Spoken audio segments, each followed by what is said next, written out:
Hello, everyone, and a warm welcome to the second Global Policy Dialogue exploring the future of the world, organized by the United Nations Department of Economic and Social Affairs, UNDESA, and the UN Development Program, UNDP, with the support of the UN Peace and Development Trust Fund. Thank you for tuning in from wherever you are to follow today's discussions on the future of community. My name is Ariel Alexevich. I'm a Sustainable Development Officer with UNDESA, joining you from New York.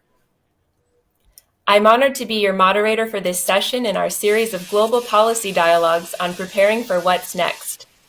The aim is to share insights and experiences to reduce risks and make our future systems more resilient, and also to help ensure the world will reach the Sustainable Development Goals by the year 2030. These are important issues to discuss, especially as the world's attention turns to the UN Climate Change Conference, COP26, next week in Glasgow. I will mention that UNDESA has launched a series of Future of the World policy briefs connected to this series. A paper on investing in the future of rural non-farm economies is now available for you to read at un.org/DESA. This link will also be posted in the Zoom chat and on the Facebook page. So for today's dialogue, we have a great 60-minute program where we'll hear from speakers at the heart of work related to rural and urban development and how we build communities prepared for the economic, social, and environmental challenges that lie ahead. October is a great month for taking on this topic, Future of Community, as the UN celebrated World Habitat Day on October 4th, and this Sunday we'll celebrate World Cities Day on October 31st. Before we launch into our program, just a couple of logistical announcements. English captions are available in Zoom and Facebook by clicking on the captioning icon at the bottom of the screen. And you will probably have noticed that the event is also being provided in American Sign Language. We are using hashtag Future of the World for this event and for the whole series. Please share your thoughts on social media using this hashtag. So, UNDESA has been organizing this Global Policy Dialogue series for over a year now, and based on your feedback, we're upping the interactivity. So we'll be conducting several polls today using a tool called Slido. You can access the Slido through the QR code on the screen, or by going to slido.com and entering that same Future of the World hashtag. This hashtag is also displayed at the bottom side of your screen for easy reference. You are also encouraged to send in questions during this event via the Slido tool Q&A feature. When you log in, you'll see there are already some questions loaded, which were based on what you sent in when registering. You can vote for the questions you'd like our experts to tackle. I'll be going to the questions with the most votes first, and we'll try to address as many as possible. So now you've heard I'm logged in from New York, a rather urban area, but we like to know a little bit about you. So let's launch the first poll of this session, which asks, from where are you joining us today? You'll see options for rural, urban, and suburban areas and an I don't know option too. So use the QR code at the bottom corner of the screen to access our Slido poll, or just go to slido.com in your browser and enter hashtag Future of the World. We'll keep that poll open for a while as we turn now to the first part of our program.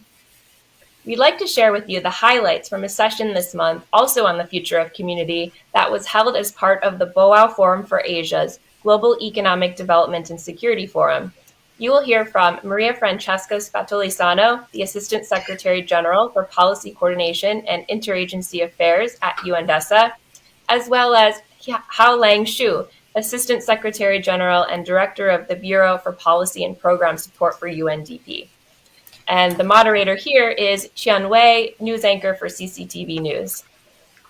After these highlights, we'll go to a live Q&A with experts relating to the rural-urban nexus and the future of community. As you watch the BOAU highlights now, remember, you can be asking your questions or voting up questions using the Slido hashtag or QR code below. Let's roll the video.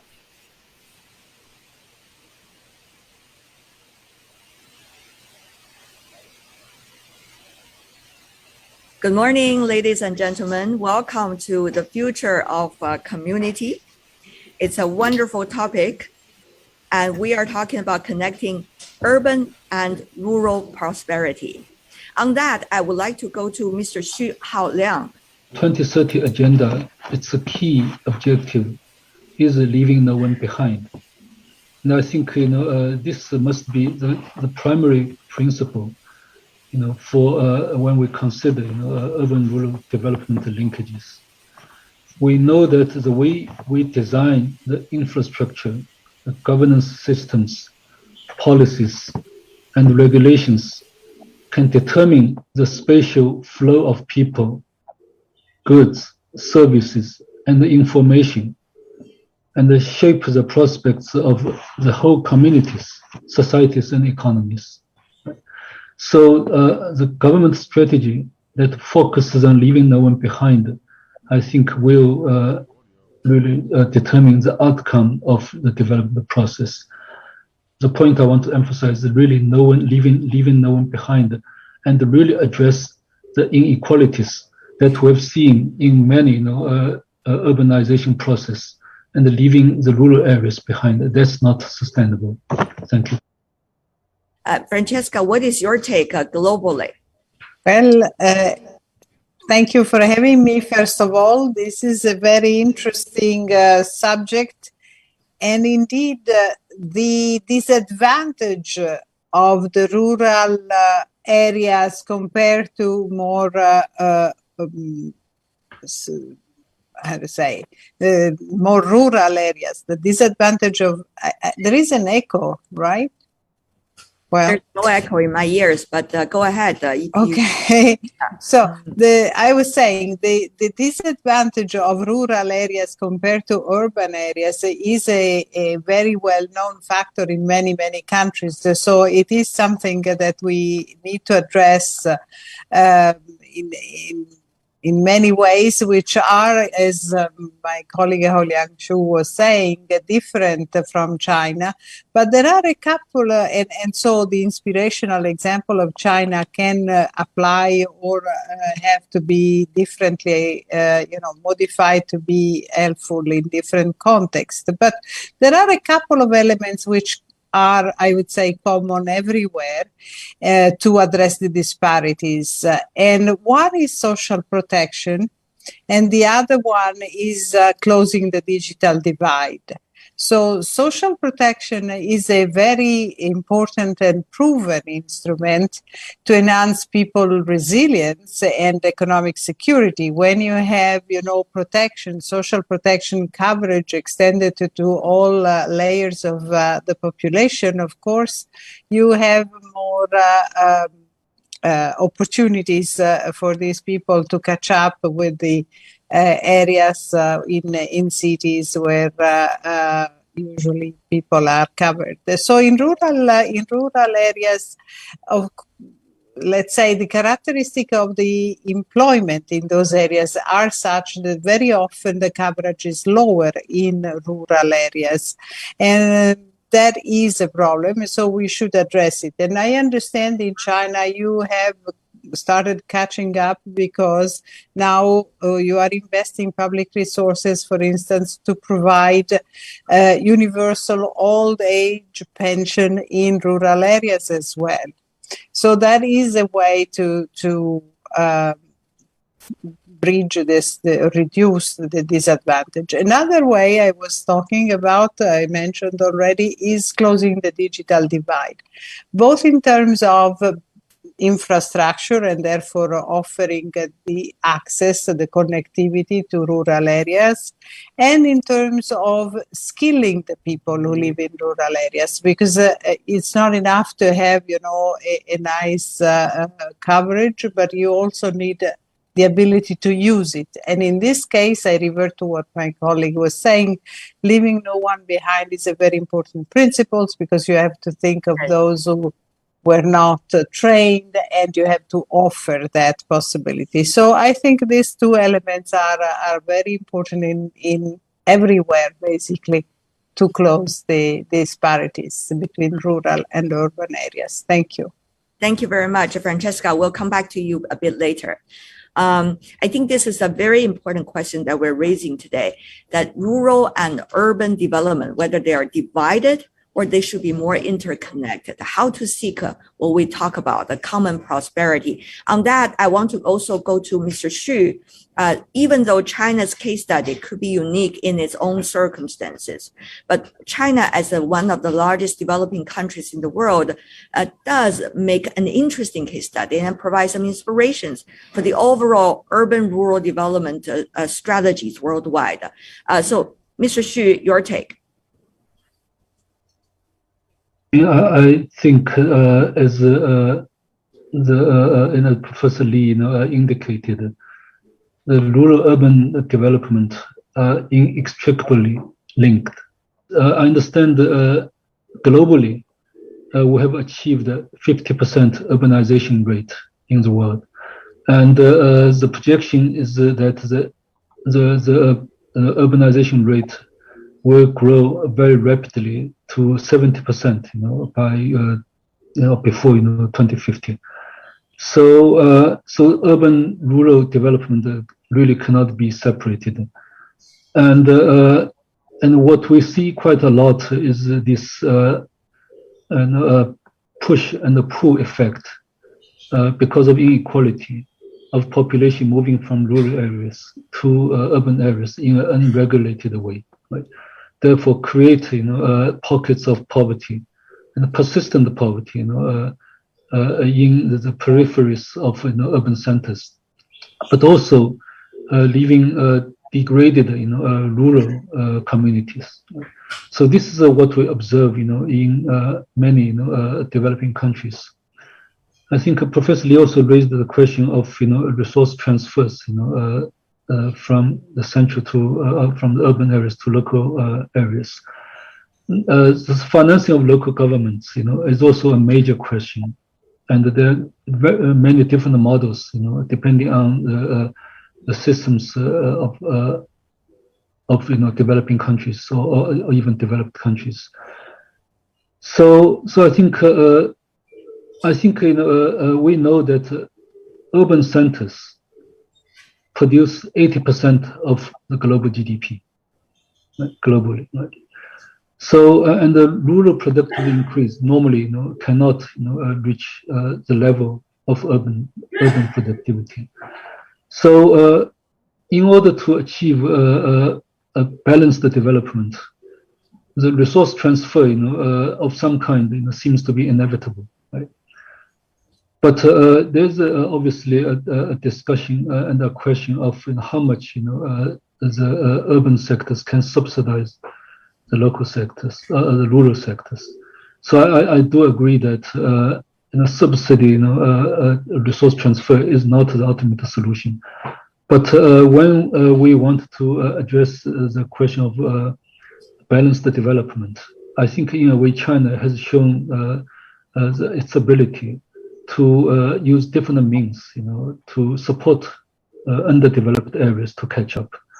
I think the Chinese experience also offers lessons, for other countries, and the Chinese government has been very able to, arrange twin province or city relationships to allow the developed areas to support underdeveloped areas. In a way, a form of resource transfer, but also modern resources, capacity, and financing as well. So the key point is that really rural-urban development has to be thought together. Okay, and I think a key question here. Okay, I think we can debate or discuss further is the investment in infrastructure. Okay, that I think is a major determinant of what happens in this continuum of rural-urban development. And the other question I think we can discuss is the question of land use planning and the rules and the regulations around it. Right. And because it has also impact on has environmental consequences. Right. And the last thing I would mention, just put on the table for further discussion, is to use the need to deal with the climate impact, right?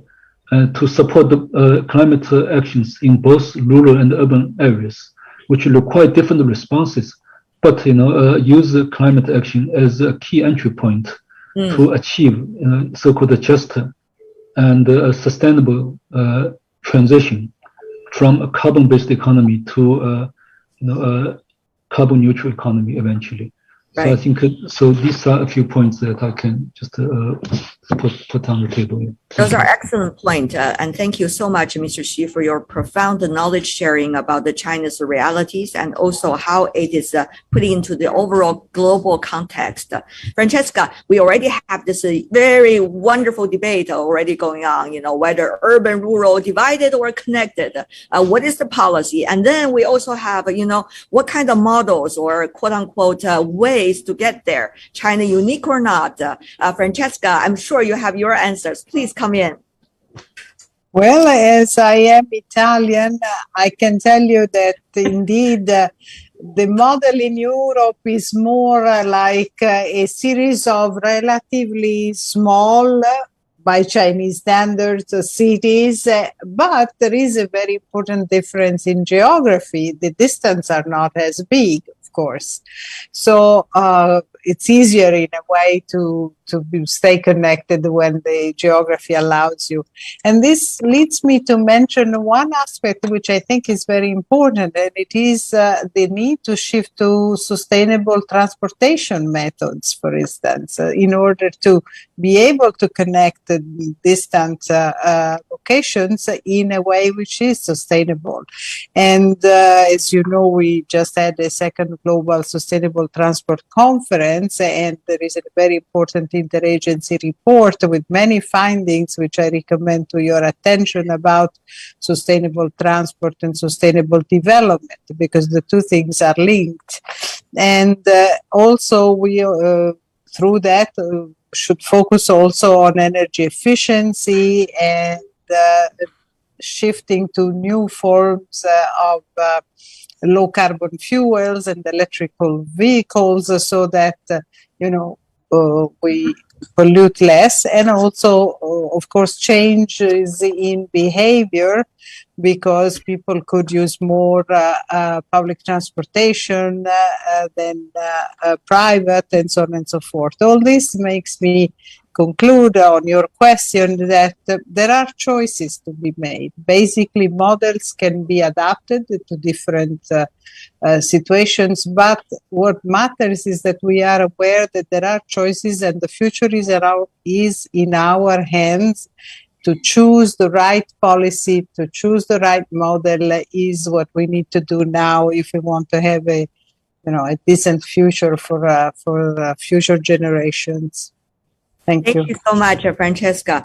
And congratulations, by the way, for the role DESA of the UN played for the Sustainable Transportation Conference being held in China, in Beijing. And you talk about the choices being made. That's exactly, I think, the question that we've been discussing. Francesca, I know you mentioned earlier also about sustainable transportation, which correlates with the topic 100%. So tell me more about your thoughts on how urban-rural development vis-a-vis, the issues of climate change and also sustainable development, with the references given by your Chinese colleagues already earlier. Yeah, thank you for this question. I believe that it's very important indeed to invest in green, carbon neutral infrastructures, and to plan for cities in a very inclusive way, which brings together the interest of all the stakeholders. And sustainability is not easy to achieve, of course, but it has to be done together with the business, the civil society organizations, the individuals, because otherwise it's difficult to think that whatever the plan, it will be actually endorsed and implemented in reality. So I would say inclusive and participatory planning should consider the priorities, the values of all the stakeholders, and in this way, both rural and urban values would be taken into account. I think that kind of partnership is very important to make things happen. I love that word, a partnership. It's a partnership not just about policies, but also partnership, how people live together and how it correlates the topic with many other important ones. Thank you. Mr. Xu, I know you want to have some take also on that. Yeah, no, thank you very much. Let me give you just 2 examples to illustrate the points that are being discussed. I think that at the end of the day, it is how we measure development. What matrix, what indicators are we using to measure development, whether at a national level or at local level? Luxembourg, we know, right? Luxembourg, right? So in the ranking of Human Development Index in the world, among 189 countries that are rated, it ranks 23rd, really very much ahead of most other countries, right? So the Human Development Index, 人类发展指数排名, but when we take into account its material consumption, its material footprint, and the carbon footprint, the ranking in this planetary boundary adjusted Human Development Index of Luxembourg becomes 154 immediately. Right. So that means, the pattern of development, and this country and the many other developed countries have, is not sustainable. Right? This should not be the kind of development China should be pursuing. Right? Whereas on the other hand, Costa Rica, its conventional human development rating is 62. But when you take into account its very low carbon footprint, very low carbon intense economy, and material consumption, its Human Development Index becomes 24.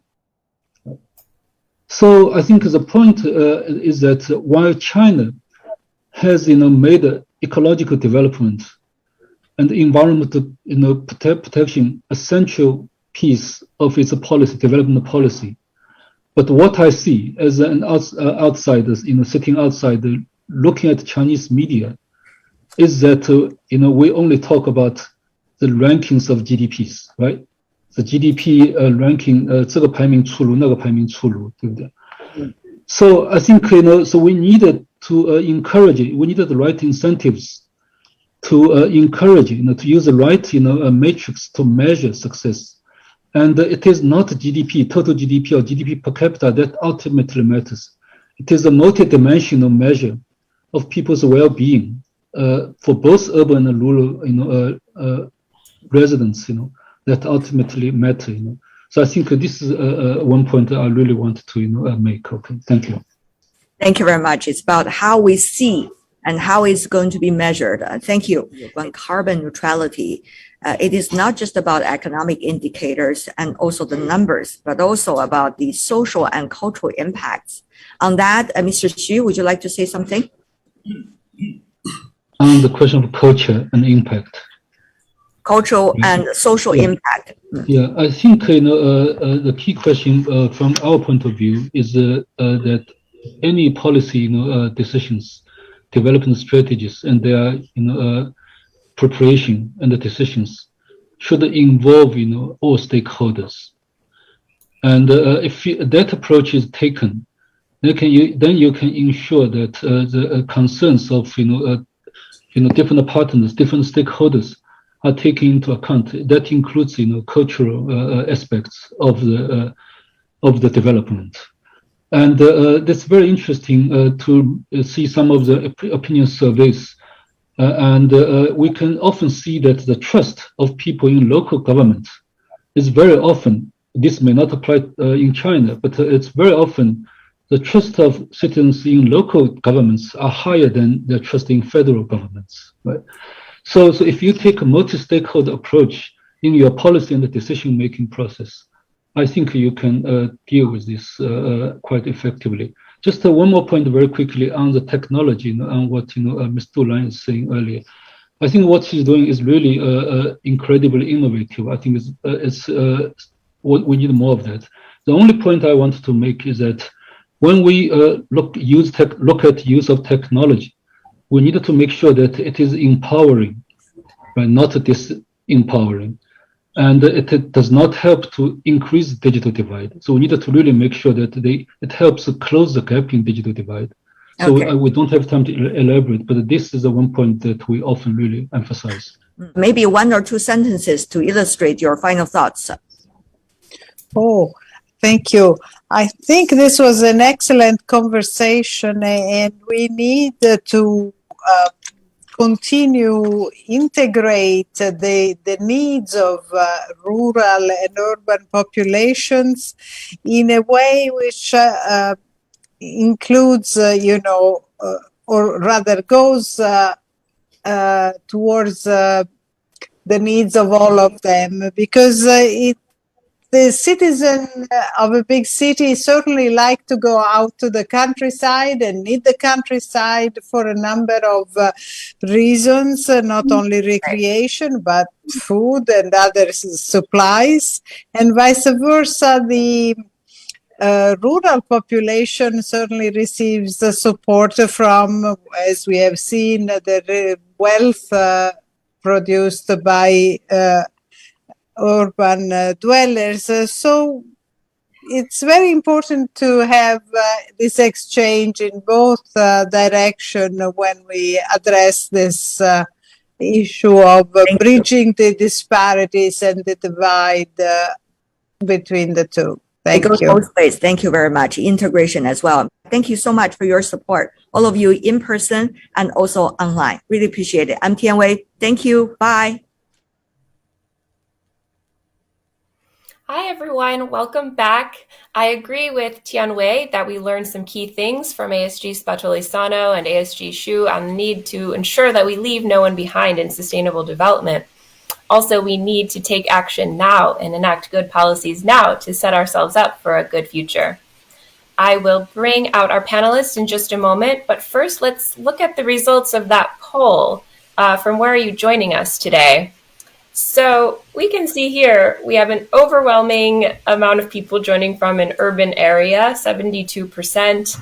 And this is interesting, and also it really shows that we sometimes have to go to extra trouble to make sure that we hear the voices of everybody and that everybody is part of policy making. So wonderful. Let's have another poll right away, please.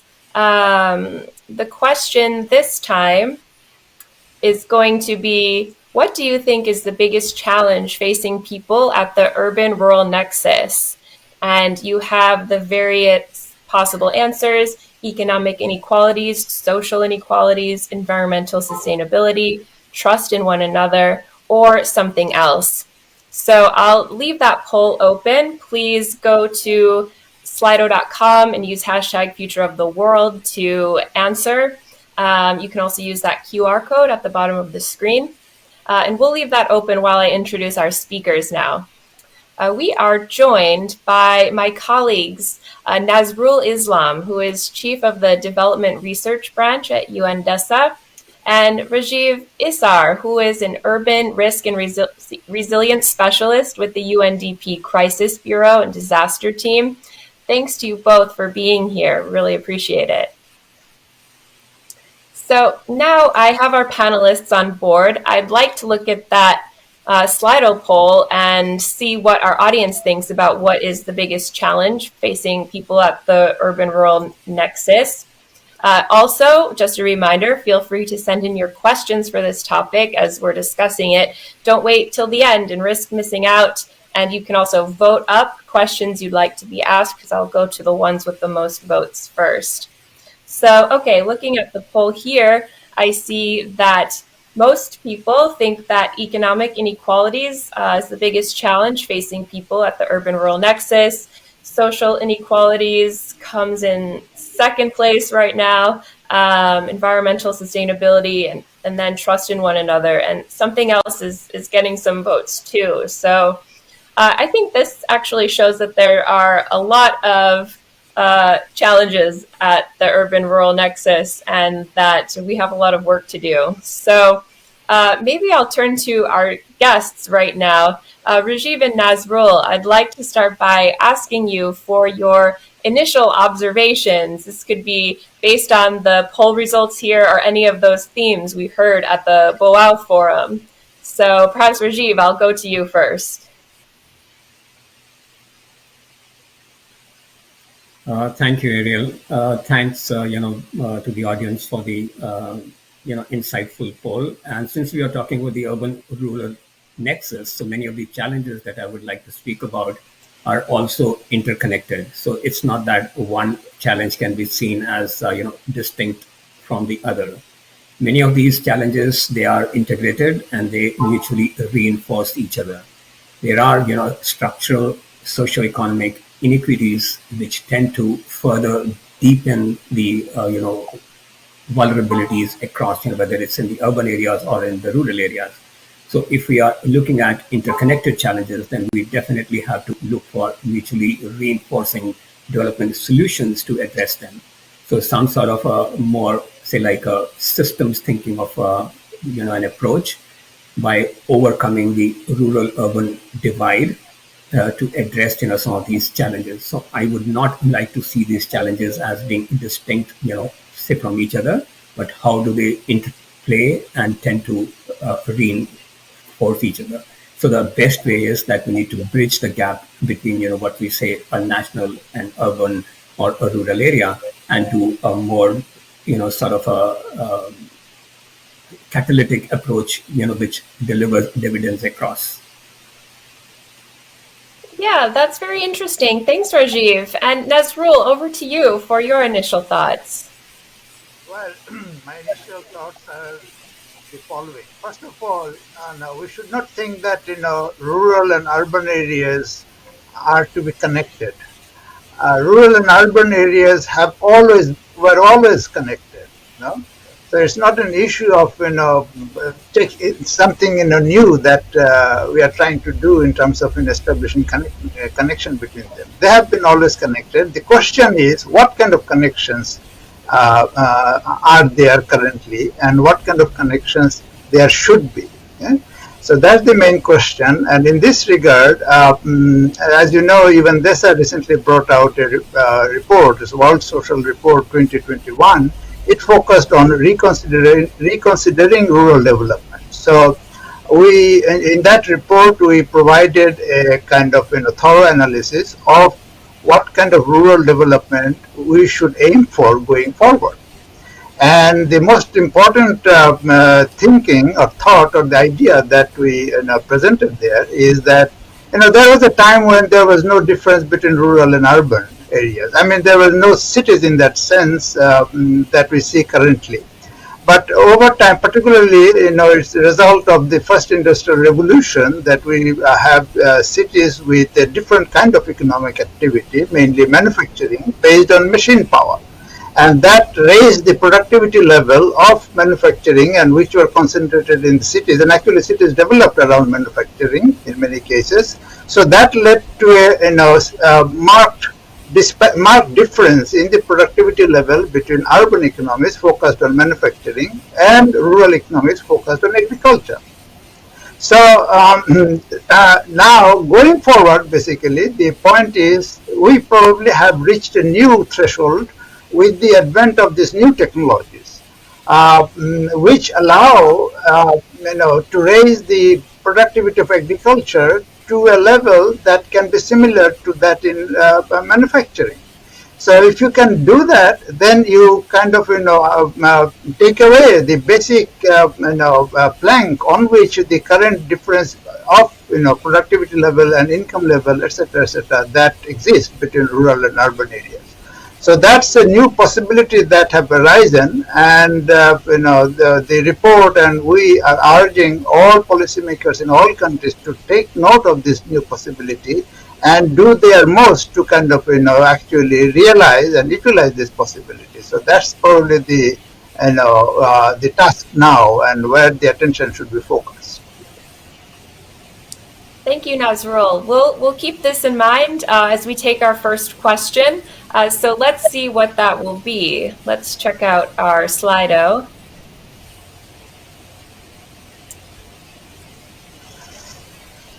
see, the poll is still going strong.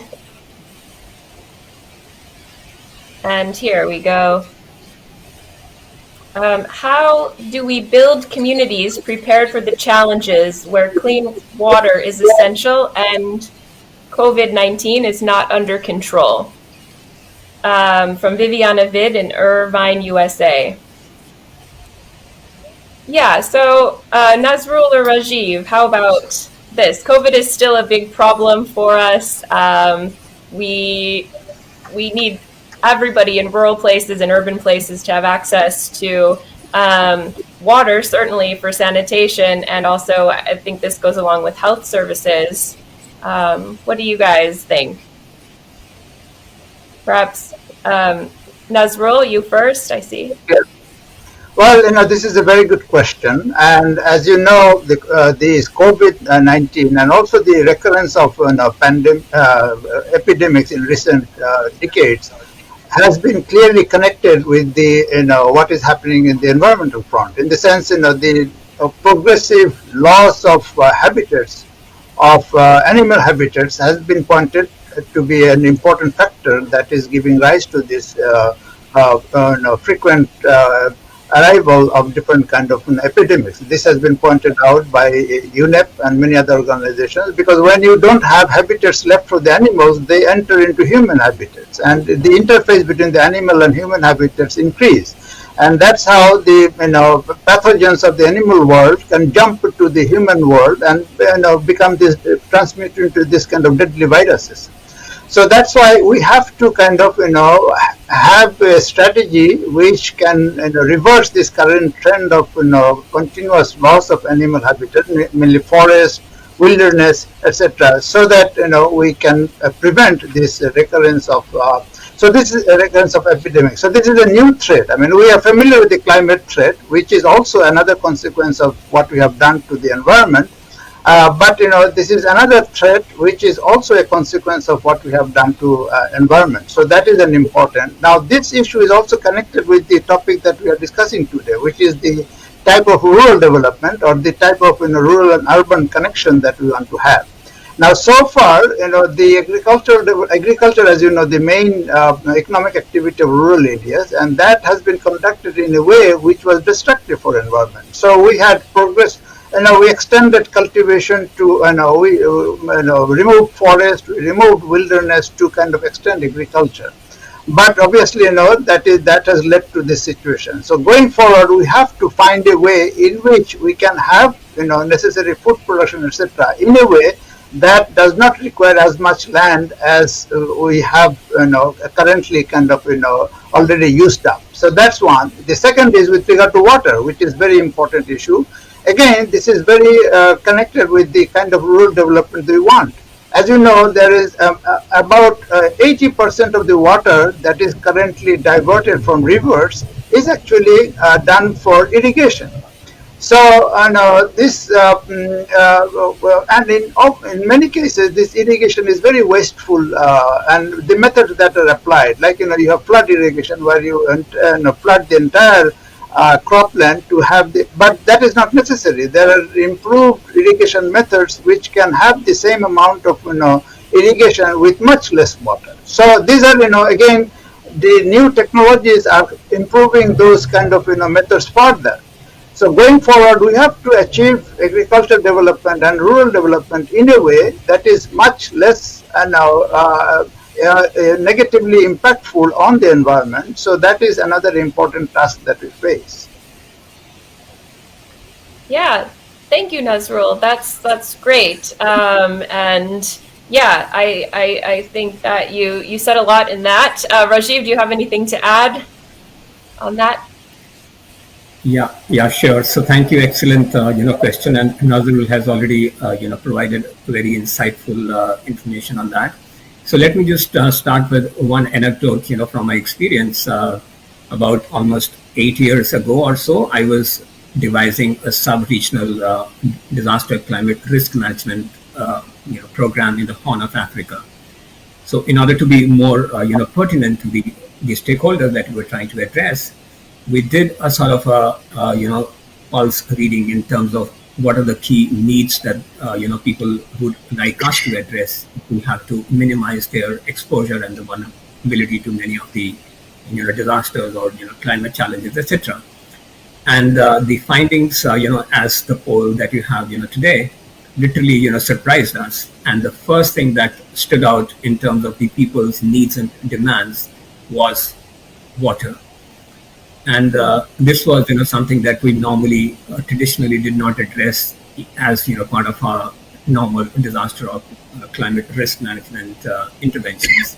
So when we look at COVID-19, experience tells us that we need to look at it as a risk. And when we look at water, it needs to be looked at as a resource. So many of our, traditional approaches have always been in terms of managing some of these things. So either if it is a risk, then we try to manage that. If it is a resource, then we try to manage that. I think the kind of challenges that we are now already, witnessing before us, many of the risks are definitely not standalone. They are transboundary. They are, systemic, as we say, and they are mutually reinforcing each other. So we have to move from a management approach to a governance approach. So, when it comes to either governing risks, if we have governance sort of a lens on that, so that means that we adopt a multi-sectoral, multi-stakeholder, approach to address it in its various dimensions, bring different people and stakeholders or interests on board into this. So whether it is a risk or a resource. So both ways, I think it has to be more, pertinent in case, we are able to adopt a more governance approach, which looks at end-to-end issues and their, solutions. So COVID-19 is one of the manifestations of a risk, which, we are likely to experience more and more in coming years and decades. And similarly, some of the resource challenges that we need to see, when we look at water or many others. So we need to adopt an approach that looks at current needs as well as emerging, priorities also. So that governance sort of a lens bringing to these issues, I think, helps adopt a more practical, tangible approach towards both. Thank you. Thank you, Rajiv. Thanks for sharing your global experience and your experience at the Horn of Africa. That's very interesting. And I think I see, if we pull up the question page again, I think there is, a popular question here related. So we were just talking about water, and now how about food? So Mohammed Qureshi from Peshawar, Pakistan asks, what are sustainable solutions to feed growing urban and rural populations? So maybe Rajiv, I'll just go back to you as in our balance of food and water. Is there an example from the Horn of Africa or somewhere else in your work where sustainable solutions for feeding people have come up? Over to you. Thank you so much. It is definitely, pertinent from a climate risk angle that we are moving into a phase of maybe a greater, food insecurity. One of the sustainable development goals definitely speaks to that need, that we need to address that. So in terms of addressing the needs, there is currently, as we see, if we look at purely at the urban areas, now cities are dependent on their day-to-day needs in terms of food and other resources on peri-urban, hinterland, and the rural areas. So many times, one of the best examples that we see that the best of the cities cannot be functional if they do not have their morning bread, egg, milk, etc. Supplied to the city from the rural and the hinterland areas. So I think the food security, when we are talking about, we need to move towards more, sort of in situ localized sort of solutions. That's one way to do that, because the more resources that we, tend to invest or guzzle in terms of, production and the supply, then we definitely have much bigger adverse impact on the climate, scenario that is confronting us. Similarly, at the production stage itself, if we are looking at it, much greater integration of climate information into our day-to-day communications or messaging to the people and the communities. I think that needs to be integrated more and more into our systems. I think that's one of the ways to do it, and of course, effective utilization of the resources that we normally speak about. When it comes to water, etc. I think that's another critical element that we have to be mindful of. If we are speaking in terms of food security situation.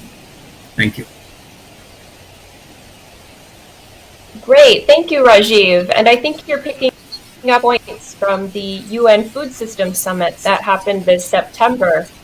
Perhaps I'll go to Nazrul to pick up any points he wants to make. Nazrul? Yeah, well, with regard to food, we have three issues to consider. First of all, of course, with rising population, we need more food. And in that regard, the issue of optimal size of the global population is also an important issue. Because with each additional person, we have the ecological footprint. So, and the global ecological footprint, as you know, already about 2.5 times of the ecological bio capacity of the world. So, so that's one. The second point is that raising food production has to be done in a sustainable way, as I mentioned, with less use of land, less use of water. And another thing, water seems to be an important concern, as as it appears from the question that listeners have submitted. And another, I already mentioned that a huge amount of water is diverted for irrigation. That's one damage. The other thing is that the water that is used for irrigation is heavily contaminated by the chemical fertilizers and pesticides that are used. And that's why the runoff water that then goes back to the stream and rivers, they just pollute and they just destroy the fish stock. So that's an important kind of way in which the ecology and the environment is affected. So that's the second point. The third point is that about 1/3, from quarter. That means about 1/4 of the food that is produced is actually gets wasted in the process of transportation, in the process of storage, and finally in the process of actual consumption. So you could do a lot just by reducing the wastage of food, and that's so you can consider this. Find out the amount of wastage that occurs at these different points, as I just mentioned, and take necessary steps. For example, in terms of if you just consider your food habits or the food habits of people around you, you will see plenty of instances of wastage. So that is while producing food, increasing the food production is important, but also it is important to kind of make the best use of whatever food we already produce. Great. Thank you for that, Nazrul. That's some great points in there. I want to get through as many questions as we can. So if we could go back to the questions, I see here a couple of questions that are related. We see, how do we bring wireless tech to rural areas to connect communities around the world, keeping in mind environmental effects, from Natalia Bueno in Toronto, Canada. And also, how can we fill the modernization gap between rural and urban areas, especially in developing and in least developed countries? And that's from Yusuf Al-Zubair in Khartoum, Sudan. So we have modernization and technology, and how do we make sure that all of these opportunities are available to all people? So perhaps, Rajiv, over to you first. Yeah, thank you. I think if we are, looking at the rural-urban divide and how is it that increasingly, people are migrating towards the cities. If we analyze that, then there are two key, critical elements of, categories come into play there. One is the opportunity or the aspiration, side of it, and the other is the distress, side of it. So what our ASG Hauliang mentioned in his remarks, and we saw that the pull and the push factors. So if we are speaking in terms of bridging the divide, greater modernization, harnessing the technology, I think the most effective way is that we strengthen the opportunity and the aspiration side of it, while trying to simultaneously work on minimizing the distress, side of it. There is definitely lots of opportunities that we can avail of there. So many of the opportunities that we speak about in terms of modernization is our education, health, facilities or opportunities, say employment opportunities, etc. So now the concentration in terms of many of these opportunities on our aspirations is seen to be that these are available only in cities and not in the rural areas.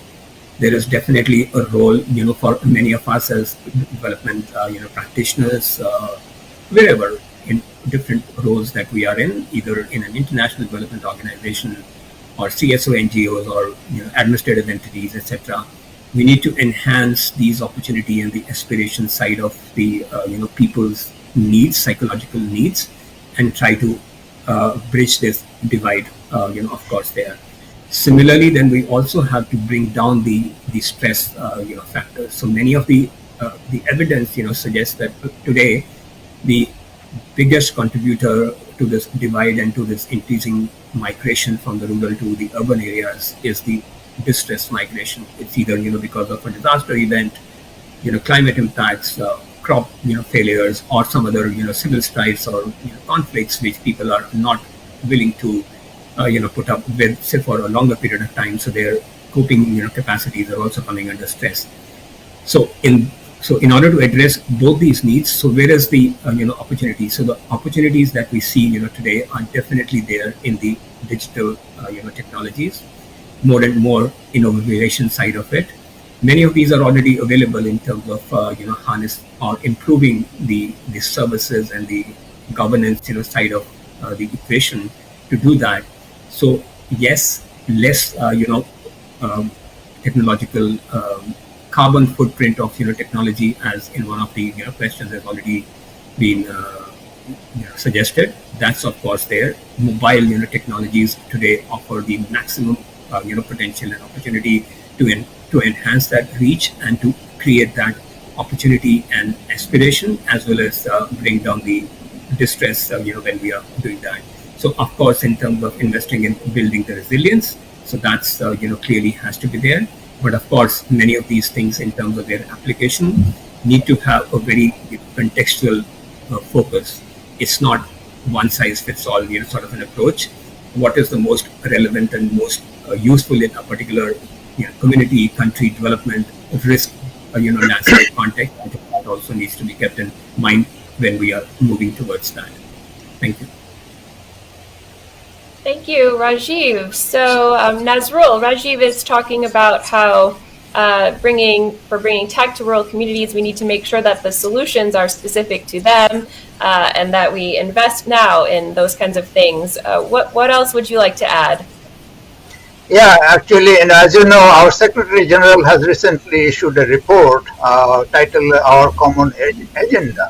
And in that report, he made a very significant remark that we are at an inflection point.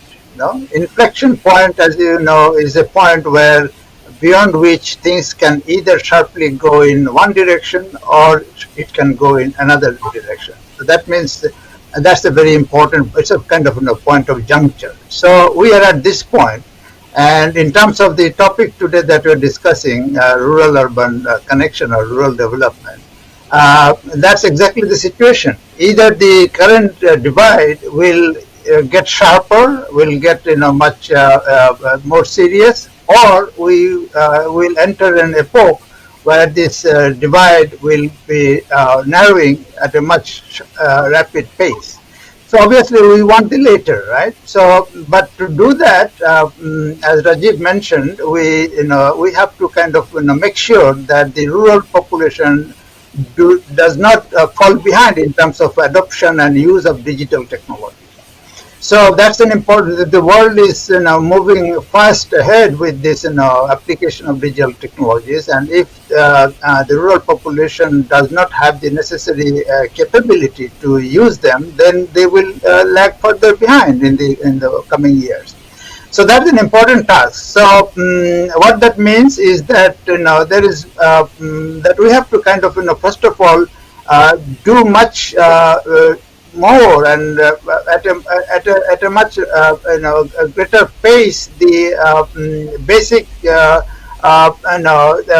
reduction of the basic differences that were there. For example, basic, you have to have electricity before a person can use digital technology.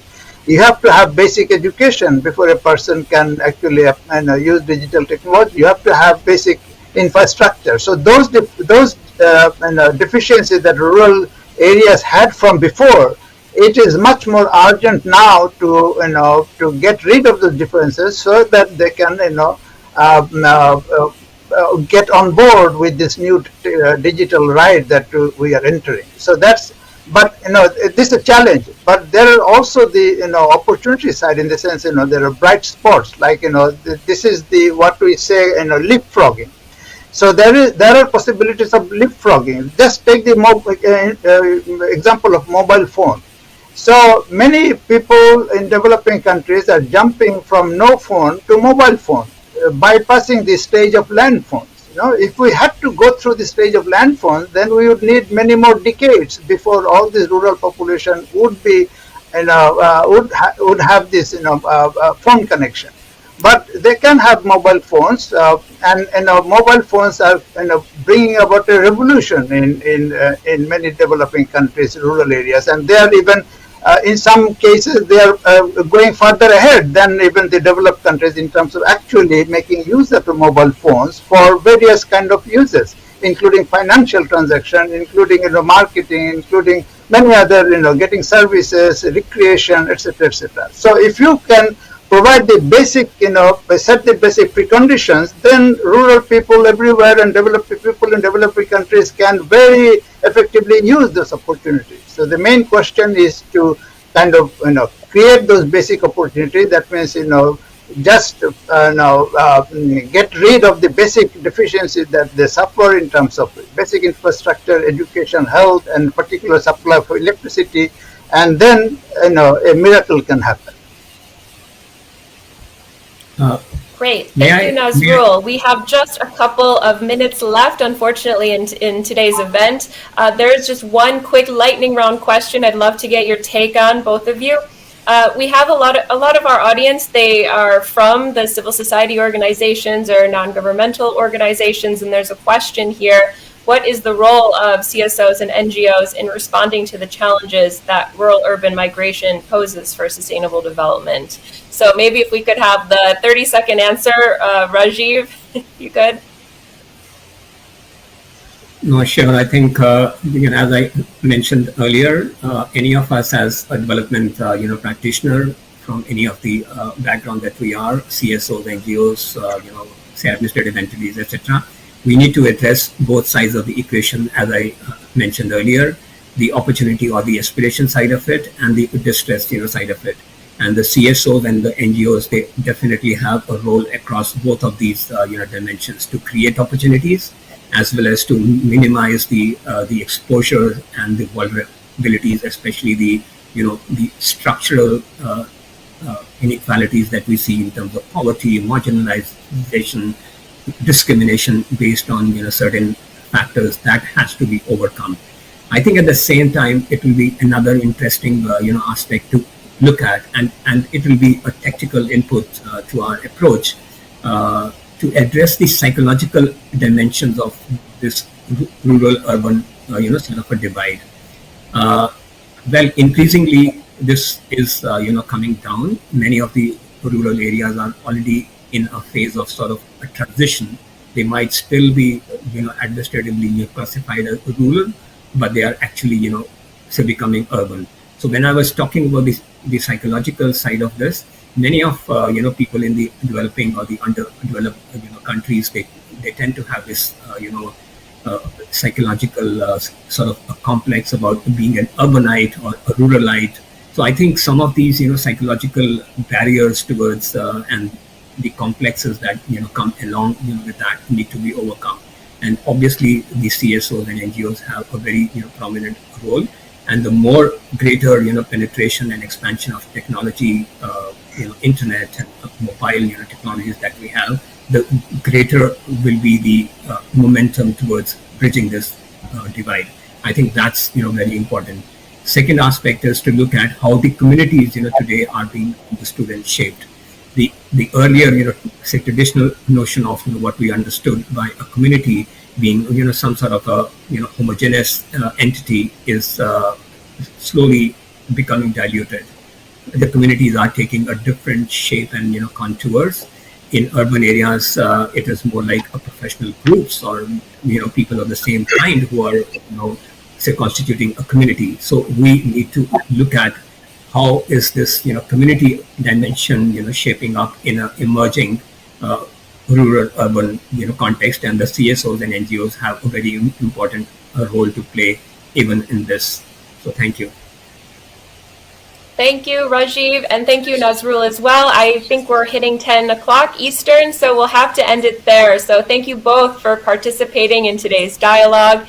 We hope you, everyone in the audience, we hope you enjoyed it. And to find out if you enjoyed it, those of you watching in Zoom, you'll be presented with a short exit survey when you log out. We would appreciate if you could fill that in. A recording of this event will be archived on the DESA Facebook page at facebook.com/joinundesa, so you can rewatch it or share it there. Our next session will be on the 18th of November on the future of our planet. You can find out more at un.org/DESA. I would like to just thank again our expert panelists and our audience. And with that, I hope to see you again for the other policy dialogues. And in the meantime, it's goodbye from us in New York. Thank you. Yeah, goodbye. Thank you so much, Haley, and the audience. Thank you.